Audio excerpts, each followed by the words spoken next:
નમસ્કાર, ન્યૂઝ બુલેટિનમાં આપનું સ્વાગત છે। હું છું પંકજ। શરૂઆત મહત્વપૂર્ણ સમાચારથી। જે ટાઉટે વાવાઝોડું છે એ આજે રાત્રે જ ટકરાઈ શકે છે। આ મહત્વપૂર્ણ ખબર આવી રહી છે કે આ વાવાઝોડું આજે રાત્રે 8 વાગ્યાથી 10 વાગ્યાની વચ્ચે ગુજરાતમાં ટકરાઈ શકે છે। 20 કિલોમીટરની ગતિથી આગળ વધી રહ્યું છે ટાઉટે વાવાઝોડું। વેરાવળથી 290 કિલોમીટર દૂર, દીવથી 250 કિલોમીટર દૂર છે આ વાવાઝોડું અને દર કલાકે 20 કિલોમીટરની ઝડપે આગળ વધી રહ્યું છે।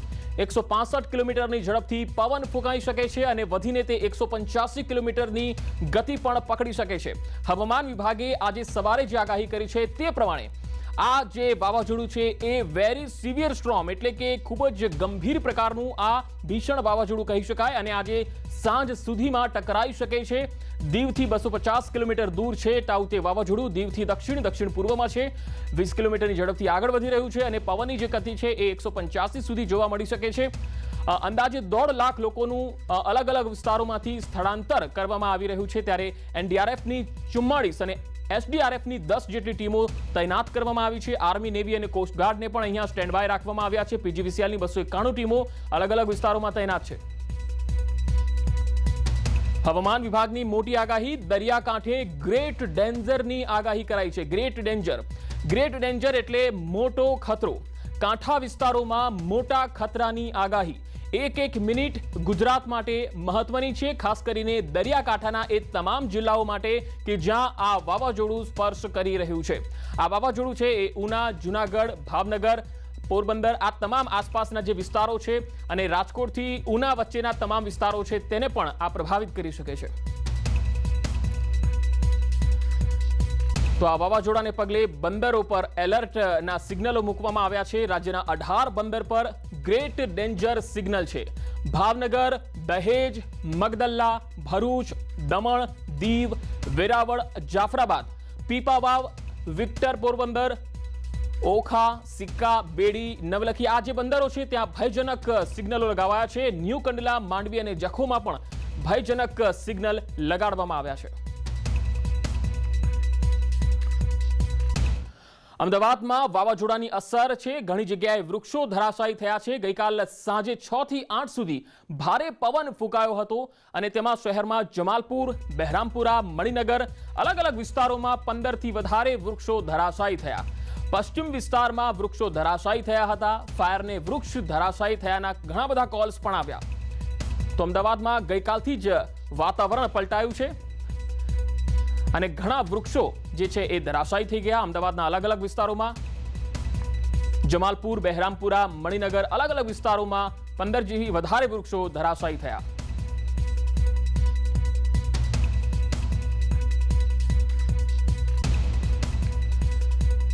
તો હાલ સંવાદદાતા દીપિકા કુમાર અમદાવાદથી અમારી સાથે જોડાયા છે। દીપિકા, આપણે પૂછવા માંગીશું કે અમદાવાદમાં કયા કયા વિસ્તારોમાં વાવાઝોડાને કારણે વૃક્ષ પડ્યા હોવાના બનાવો નોંધાયા છે? બિલકુલ પંકજ, સૌથી પહેલા આપને એ જણાવી દઉં કે ગઈકાલ રાત સુધી 15 જેટલી જે સંખ્યા હતી હવે અપડેટ થઈને 24 જેટલી સંખ્યા મળી છે। સવારથી જ ફાયર વિભાગને પણ કોલ મળી રહ્યા છે અને અમદાવાદ મહાનગરપાલિકાના બગીચા વિભાગને પણ કોલ મળી રહ્યા છે। તે અંતર્ગત ખાસ કરીને 24 જેટલા કોલ અત્યાર સુધી અમદાવાદ શહેરમાં નોંધાઈ ચૂક્યા છે કે જેમાં ઝાડ પડવાની ઘટના હોય, વૃક્ષો ધરાશાયી થયા હોય અને વૃક્ષો ધરાશાયી થવાને કારણે ઘણી બધી તબાહી છે તે થઈ હોય। આપ જોઈ રહ્યા છો અહીં અમદાવાદના જમાલપુર વિસ્તારમાં હેલ્થ ક્વાર્ટર્સની અંદર જે સૌથી જૂનું વૃક્ષ છે તે ધરાશાયી થયું છે અને તેની સાથે જ આ વૃક્ષ ધરાશાયી થતાની સાથે જે મંદિર છે તે મંદિર ઉપર પણ આ વૃક્ષ પડ્યું હતું। જે રિક્ષા છે, આપ રિક્ષાને જે જોઈ રહ્યા છો તેની ઉપર પણ વૃક્ષ પડ્યું હતું અને તેની જે પ્રકારે દશા છે તે જોવા મળી રહી છે। ખાસ કરીને આ પ્રકારની જે અમદાવાદ શહેરની અંદર 24 ઘટનાઓ બની છે કે અલગ અલગ વિસ્તારમાં બહેરામપુરા વિસ્તાર હોય કે પછી જમાલપુર વિસ્તાર હોય, મણિનગર વિસ્તાર હોય, દરિયાપુર વિસ્તાર હોય, મોટા ભાગે પૂર્વ વિસ્તારની અંદર સૌથી વધારે ઘટના વૃક્ષ પડવાની પડી છે। અહીંના સ્થાનિકો છે તેમની સાથે વાત કરીશું। ભાઈ, આ વૃક્ષ કેટલું જૂનું છે? બહુ જૂનું છે, 50 વર્ષ જૂનું છે બેન। હા, બહુ જૂનું છે બેન। શું થયું ગઈકાલે? કેટલા વાગે? ગઈકાલે વાવાઝોડું આવ્યું એની અંદર આ પડ્યું છે બેન। કેટલા વાગે ઘટના બની? રાતે 10 વાગે। મંદિર પણ પડી ગયું? મંદિર બી પડી ગયું। મંદિર બી બહુ 50 વર્ષ જૂનું છે મંદિર। હા, 70 થી 80 વર્ષ જૂનું આ જે વૃક્ષ છે તેનું થડ પણ આપ જોઈ શકો છો કે કેટલું મોટું હશે. અત્યારે અમદાવાદ મહાનગરપાલિકાની ટીમ જે પ્રકારે કામ કરી રહી છે, તમામ શસ્ત્ર સરંજામ સાથે કટર છે તે કટરનો પણ ઉપયોગ કરી રહી છે અને તમામ શસ્ત્ર સરંજામ સાથે આ થડને કાપવામાં આવશે, ત્યારબાદ લઈ જવામાં આવશે. પરંતુ જે પ્રકારે વૃક્ષ ધરાશાયી થયું આપ જોઈ રહ્યા છો, ઘર પણ છે અને ત્યાં સ્થાનિકો પણ છે. અહીં ખાસ કરીને આ જે જગ્યા આપ જોઈ રહ્યા છો ત્યાં રિક્ષા ઊભી રાખવામાં આવી હતી. કેટલાક બાળકો બી રાતના 10 વાગ્યાની આસપાસ તેઓ બહાર નીકળ્યા હતા, પરંતુ સારી વાત એ છે કે કોઈને પણ નુકસાન નથી થયું, કોઈ જાનહાનિ નથી થઈ. પરંતુ આ ઘટનાને કારણે સ્થાનિકોમાં ક્યાંક ને ક્યાંક વાવાઝોડાનો ભય ચોક્કસથી લાગી રહ્યો છે. જી પંકજ. જી દીપિકા, આભાર સમગ્ર માહિતી આપવા માટે. તો ખાસ આપે જોયું કે અમદાવાદમાં અલગ અલગ જગ્યાઓ પર વૃક્ષો પડ્યા હોવાના બનાવો નોંધાયા છે. ફાયર બ્રિગેડને પણ ઘણા બધા કોલ્સ આવ્યા છે ગઈકાલથી આજે, કારણ કે ગઈકાલથી જ અમદાવાદનું વાતાવરણ પલટાયું હતું અને બપોરે વાદળછાયું વાતાવરણ હતું અને ત્યાર પછી 4 વાગ્યા પછી મોટાભાગના વિસ્તારોમાં વરસાદ પણ શરૂ થઈ ગયો હતો. પછી એ પૂર્વ અમદાવાદનો વિસ્તાર હોય કે પશ્ચિમ અમદાવાદનો વિસ્તાર હોય, તમામ વિસ્તારોમાં વરસાદ પણ શરૂ થઈ ગયો હતો. ત્યારે ઘણી જગ્યાએ ભારે પવનના કારણે વૃક્ષો ધરાશાયી થયા હોવાના બનાવો બન્યા. જોકે કોઈ જાનહાનિ થઈ નથી. સુરત એરપોર્ટ બંધ કરાવી દેવાયું છે. આ મહત્વપૂર્ણ ખબર સુરતથી આવી રહી છે. તાઉતે વાવાઝોડાના પગલે આ નિર્ણય લેવાયો છે. 11 થી સાંજે 6 સુધીની જે ફ્લાઇટ છે એ સાંજે 6 વાગ્યા બાદ લેવાશે નિર્ણય. ફ્લાઇટ શરૂ કરવા અંગેનો નિર્ણય છે એ લેવાશે. સવારે દિલ્હી ચેન્નાઈની જે ફ્લાઇટ છે એ ડાયવર્ટ કરવામાં આવી છે. થોડી વારમાં ફ્લાઇટ મુંબઈ ડાયવર્ટ કરવામાં આવશે. તો તાઉતે વાવાઝોડાને પગલે નિર્ણય લેવાયો છે. 11 થી સાંજે 6 વાગ્યા સુધીની ફ્લાઇટ રદ કરવામાં આવી છે. તો તાઉતે વાવાઝોડું ગુજરાત તરફ આગળ વધતા પરિસ્થિતિને લઈને ધ્યાનમાં રાખીને તમામ પ્રકારની તૈયારીઓ કરી દેવામાં આવી છે. આ તરફ વેરાવળમાં પણ તંત્ર એલર્ટ બની ગયું છે. માછીમારોને દરિયાથી દૂર રહેવા માટે સતત અપીલ કરવામાં આવી રહી છે. વેરાવળ દરિયા કિનારે મોટી સંખ્યામાં બોટ લાંગરી દેવામાં આવી છે.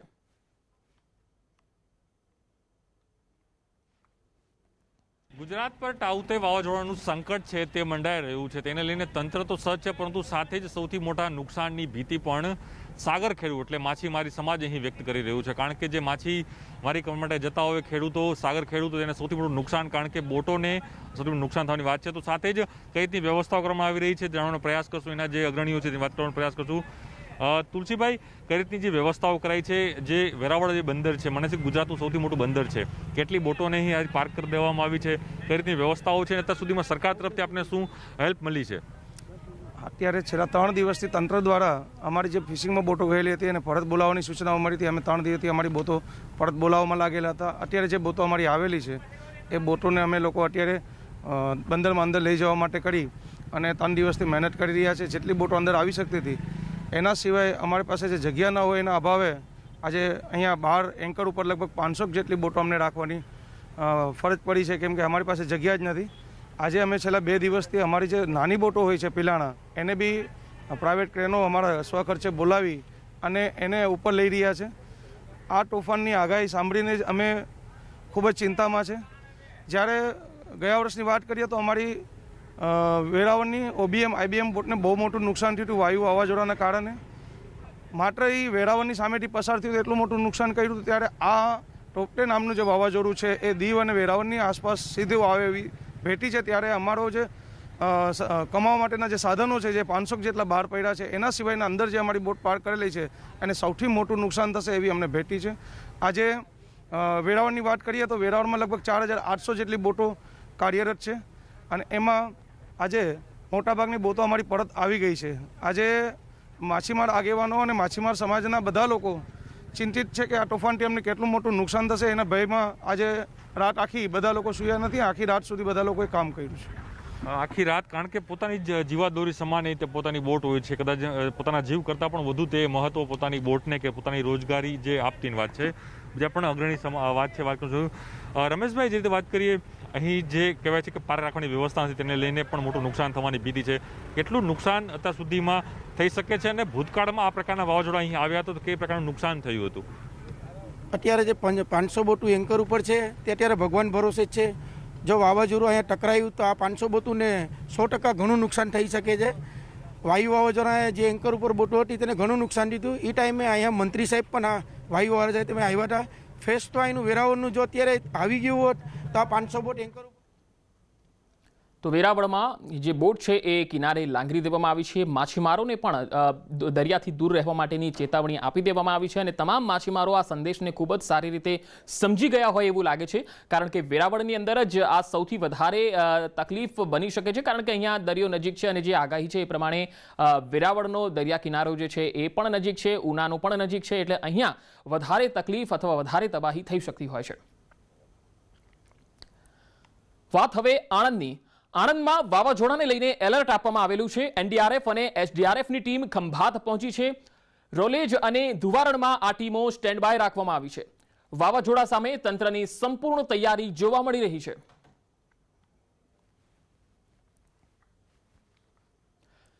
તો આણંદમાં એનડીઆરએફની ટીમને તૈનાત કરવામાં આવી છે. ખાસ તો ખંભાતનો જે દરિયા કિનારો છે અને ખંભાતના તાલુકાને અડીને અને દરિયા કિનારાને અડીને આવેલા જે ગામો છે તેના માટે કોઈપણ પ્રકારની સ્થિતિને પહોંચી વળવા માટે એસડીઆરએફ અને એનડીઆરએફની ટીમ અહીંયા તૈનાત કરી દેવામાં આવી છે, કારણ કે મધ્ય ગુજરાતમાં ખેડા, આણંદ આ જે વિસ્તારો છે એમાં પણ ભારેથી અતિ ભારે વરસાદ થઈ શકે છે.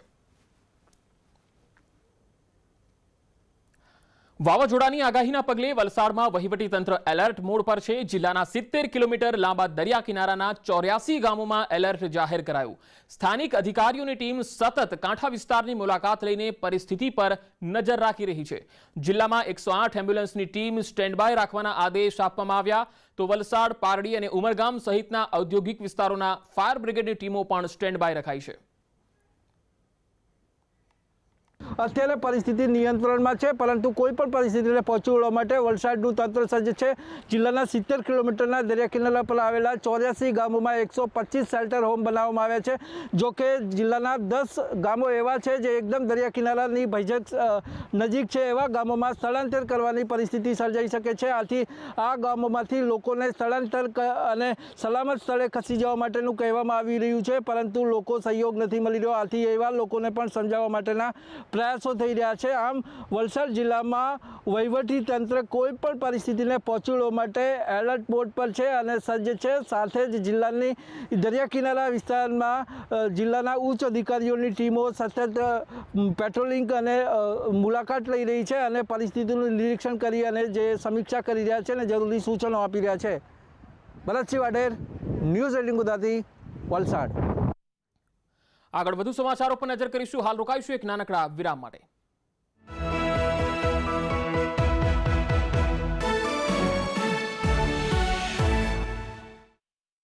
પાણી પહેલા પાળ બાંધવી એ આપણા ગુજરાતીઓની આદત છે. એમ જ વાવાઝોડું આવે એ પહેલા તૈયાર રહેવાનું છે. એટલે પહેલા મોબાઈલ ફૂલ ચાર્જ કરી લેજો અને બને ત્યાં સુધી SMS થી સંપર્કમાં રહો. અફવાઓથી દૂર રહેજો. કિંમતી વસ્તુઓ અને દસ્તાવેજો વોટરપ્રૂફ બેગ્સમાં મૂકી દેજો. જીવન જરૂરી વસ્તુઓની એક કીટ પણ બનાવી રાખજો અને ઢોર ઢાખરને ખુલ્લા છોડી દેજો. જ્યારે વાવાઝોડું આવે ત્યારે એનાથી બચવાના ઉપાયો કરવાના છે. એટલે ઘરના બારી બારણાઓ, વીજાણુ ઉપકરણો અને ગેસની પાઇપલાઇનની સ્વિચો બંધ રાખજો. જો ઘર સલામત ન હોય તો વહેલી તકે સલામત સ્થળે પહોંચી જજો ભાઈ. અને હા, તૂટેલા અથવા જર્જરિત મકાનોથી અને વીજતાર કે થાંભલાઓથી દૂર રહેજો. જો કે સાગરખેડુ ભાઈઓએ થોડી વધારે કાળજી લેવાની છે. તો રેડિયો સેટ સાથે વધારાની ચાર્જ કરેલી બેટરી રાખજો. બોટ અને વહાણને સલામત સ્થળે મજબૂતાઈથી બાંધી રાખજો. વાવાઝોડાનો વેલકમ બેક. તો તાઉતે વાવાઝોડું ગુજરાતની વધુ નજીક આવતું જઈ રહ્યું છે, ત્યારે અમરેલીના દરિયામાં પણ વધુ કરંટ જોવા મળી રહ્યો છે. આ ખતરાને જોતા અમે અલગ અલગ 3 તસવીરો બતાવી રહ્યા છીએ. જાફરાબાદ, વેરાવળ અને ત્યારબાદ ઘોઘા. આ ત્રણેય અલગ અલગ તસવીરો આપ જોઈ શકો છો, જ્યાં 10 નંબરનું અને 9 નંબરનું ભયજનક સિગ્નલ છે એ લગાડવામાં આવ્યું છે. આ ખતરાને જોતા જ અમરેલી દરિયા કિનારે 10 નંબરનું સિગ્નલ લગાવાયું છે. આ સિગ્નલ વાવાઝોડાની ગંભીરતાને સૂચવે છે.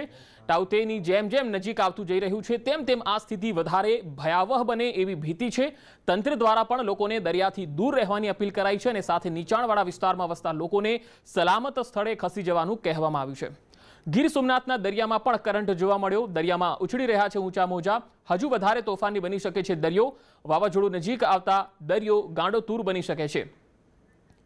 તો ભાવનગરમાં ઘોઘા બંદર પર 9 નંબરનું સિગ્નલ આપવામાં આવ્યું છે. ભાવનગર પોરબંદર વચ્ચે ટકરાશે આ વાવાઝોડું. એનડીઆરએફની જે 5 ટીમો છે એ ભાવનગરમાં અલગ અલગ જગ્યાએ તૈનાત કરવામાં આવી છે. વેરાવળમાં કયા પ્રકારની સ્થિતિ છે અને તંત્ર કઈ રીતે ત્યાં વર્ક કરી રહ્યું છે, કેટલા લોકોને સ્થળાંતર કરવામાં આવ્યા છે, સીધી માહિતી મેળવવા માટે અમારા સંવાદદાતા જનક દવે જોડાઈ ગયા છે વેરાવળથી. જનક, વેરાવળ અને ગીર સોમનાથ જિલ્લાનો સિનારીઓ અત્યારે શું છે, કેવી સ્થિતિ છે અને વહીવટી તંત્ર કેવી રીતે કામ કરી રહ્યું છે?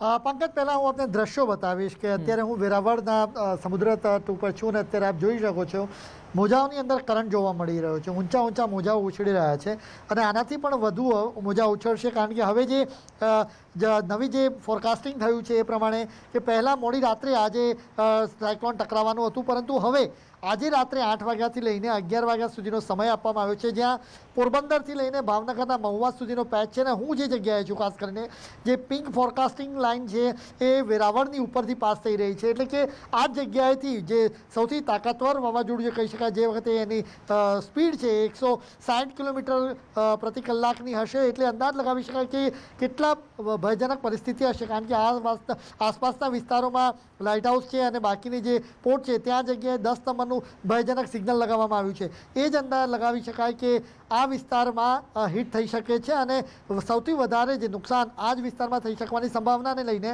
એનડીઆરએફની ટીમો પણ અહીં આવી ચૂકી છે અને ગઈકાલ રાતથી જ જે નીચાણવાળા વિસ્તારો છે ત્યાંથી લઈને બાકી જે લોકો જે સમુદ્ર તટ પર રહેતા તમામ લોકોને શિફ્ટ કરવામાં આવી રહ્યા છે.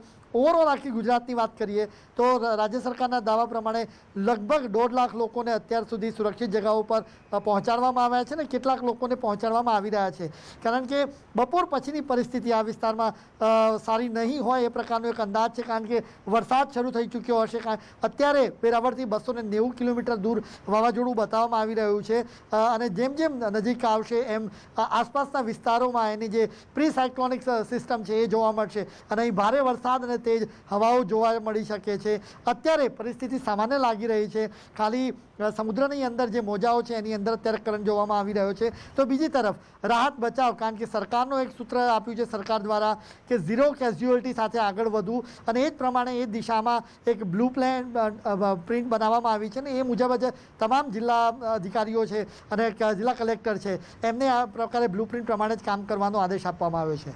જનક, વેરાવળમાં જે લોકોને સ્થળાંતરિત કરવામાં આવ્યા છે એ લોકોને કઈ જગ્યાએ શિફ્ટ કરવામાં આવ્યા છે અને શું લાગી રહ્યું છે, હજુ પણ વધારે લોકોને સ્થળાંતર કરવા પડે એવી સ્થિતિ છે કે ઓલરેડી થઈ ચૂક્યા છે?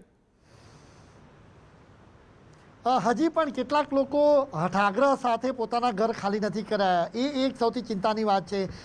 વેરાવળના કેટલાક નીચાણ વિસ્તારોમાં અત્યારે થોડી વાર પહેલાં જ એનડીઆરએફની ટીમો મામલતદાર સાથે ત્યાં પહોંચી છે અને એ વિસ્તારમાંથી લોકોને શિફ્ટ કરવા સમજાવવામાં આવી રહ્યા છે, પરંતુ લોકો હઠાગ્રહ સાથે પોતાનું ઘર છોડવા તૈયાર નથી હતા. તો પોલીસ બળ સાથે પણ એમને હટાવવા પડે એ જરૂરી થઈ પડે છે. સૌથી વધુ મહત્ત્વનું કોવિડ ગાઈડલાઇન્સ પ્રમાણેનું છે પંકજ.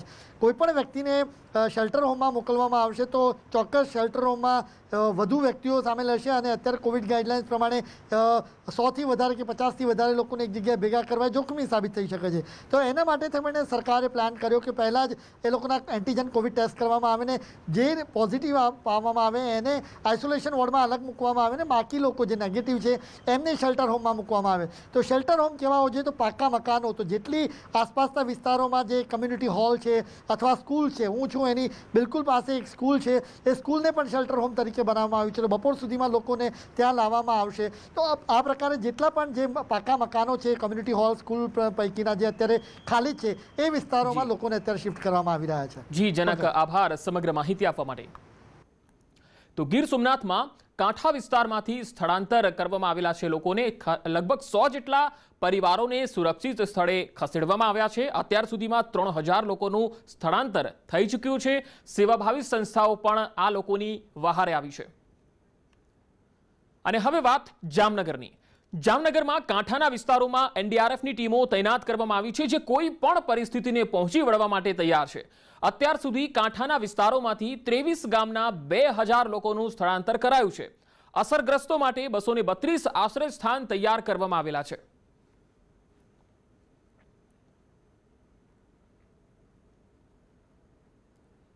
તો તાઉતે વાવાઝોડાને લઈને વલસાડ વહીવટી તંત્ર પણ એલર્ટ મોડ પર છે. શહેરના શાકભાજી માર્કેટમાં આવેલા 120 જેટલા જર્જરિત આવાસ ખાલી કરવા પાલિકાએ સૂચના આપી છે. જર્જરિત આવાસમાં મોટી સંખ્યામાં પરિવારો રહેતા હોવાથી સાવચેતીના ભાગરૂપે ખાલી કરવા માટે સૂચના આપવામાં આવી છે.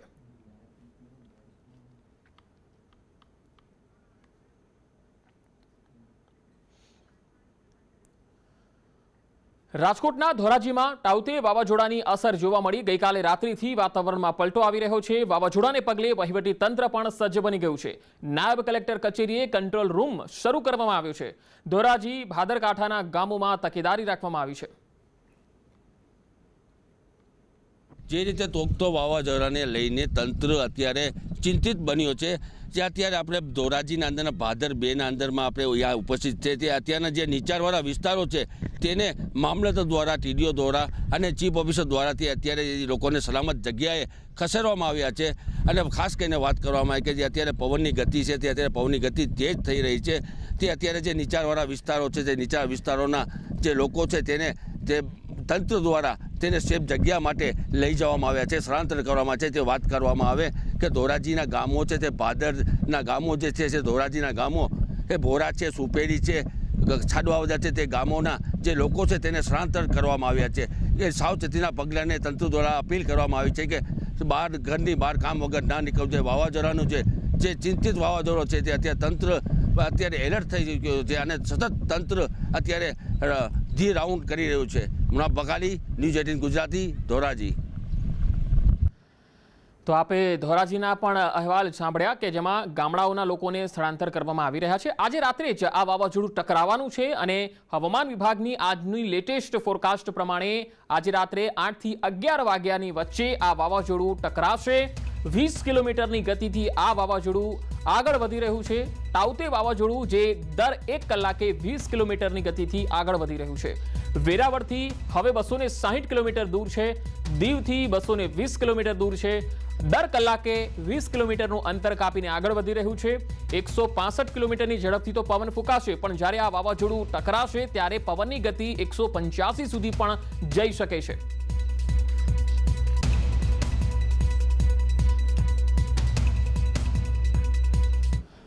નેટવર્ક 18 એ સુનિશ્ચિત કરવા માંગે છે કે દરેક ભારતીયોને કોરોનાની રસી મળે। રસીકરણ સામે જાગૃતિ લાવવા માટે નેટવર્ક 18 અને ફેડરલ બેંકની પહેલ સંજીવની એ શોર્ટ ઓફ લાઈફને સપોર્ટ કરો। Expert Apollo 24/7।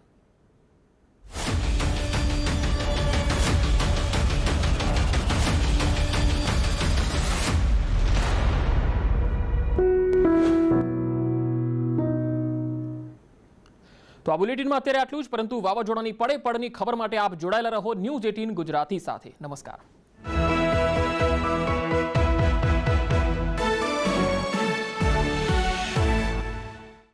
ગુજરાતનો તો મિજાજ જ છે આપત્તિઓ સામે અડીખમ ઊભા રહેવાનો।